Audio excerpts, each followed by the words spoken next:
Welcome back to Polyglots of the Week. Sorry I didn't upload a video last week. I was in the middle of finals and it was just meh. But so this week I'm gonna talk about slang in Spanish, which was last week's theme, but I'll do it this week.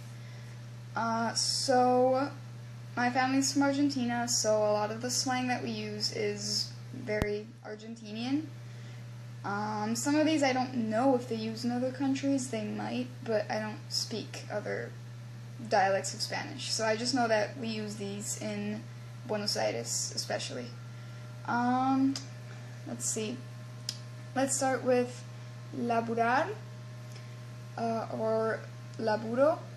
And laburar means to work. Laburo means like work or a job. And I'm pretty sure it comes from the Italian word lavoro, because I think that also means like work in Italian, and I know we use that in Argentina a lot. One that's very common to use is morfar.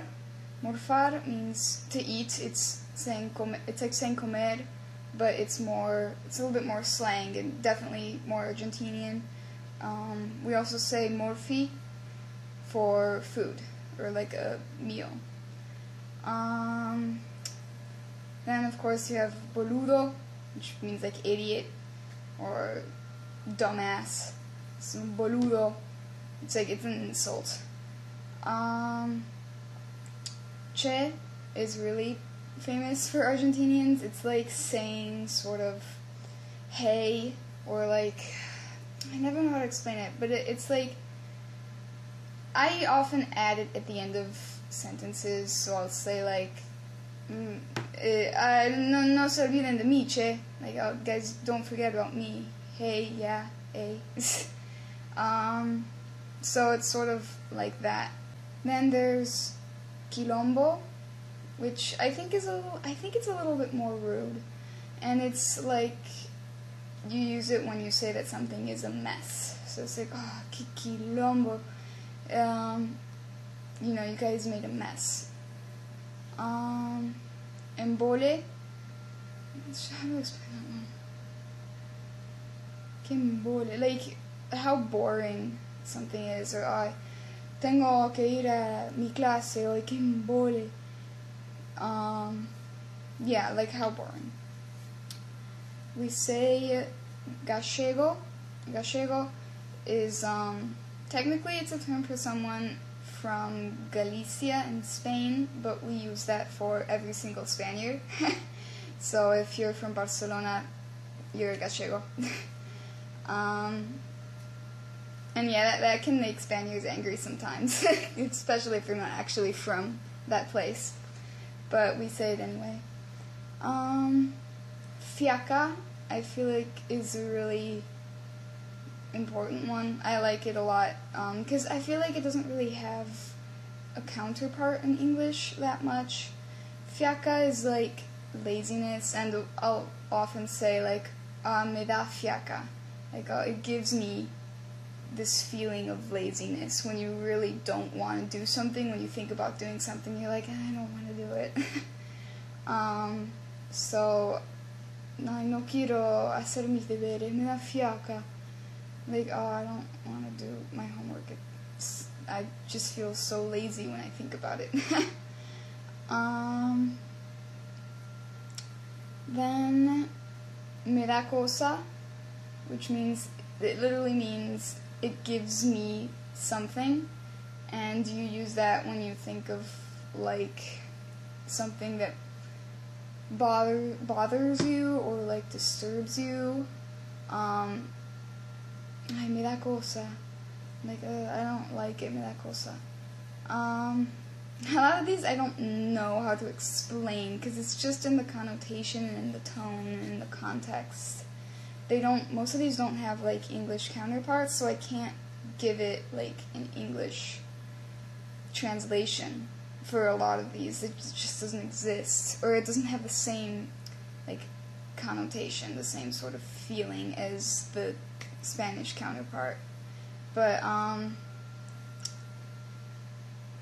Oh, I don't think I said bankarse yet. So bankarse is like when it's like to go through something. So it's like you would say like me la banco. So if there's something that like you don't really want to do, but you'll do it anyway, you'll say me la banco. Or if there's someone who's really annoying, like they're just really annoying and they never leave you alone, you say, ay, no me lo banco más. Like, I can't take it anymore. I can't take him anymore.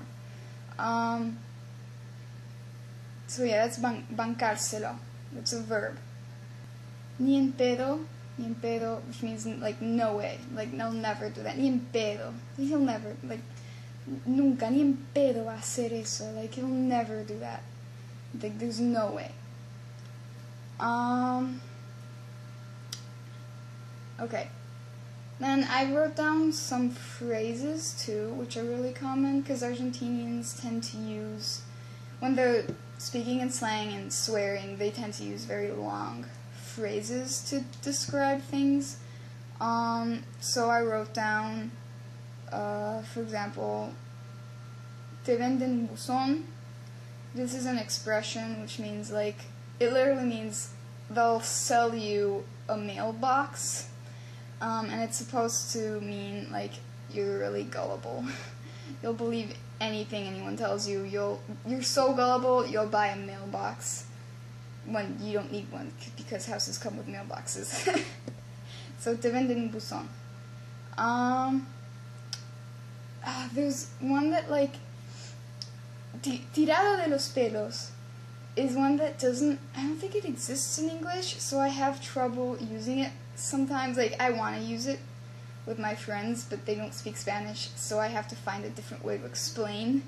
And tirado de los pelos means, like, a good example of when I would use it is, like, if I'm watching a play or a movie and the plot line is not very good.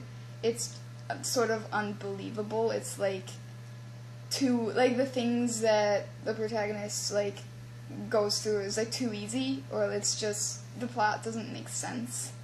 Está tirado de los pelos. It's like it's not very good. It's just there's no English equivalent, so it's like I don't know how to explain this. But you sort of use it for that.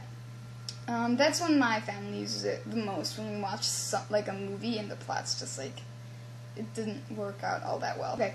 One that's get used sometimes is empinar el codo, which means that somebody is drinking a lot or they've become like alcoholic.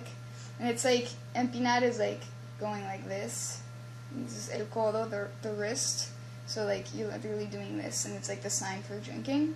So if you want to say like somebody's drinking a lot, está empinando el codo.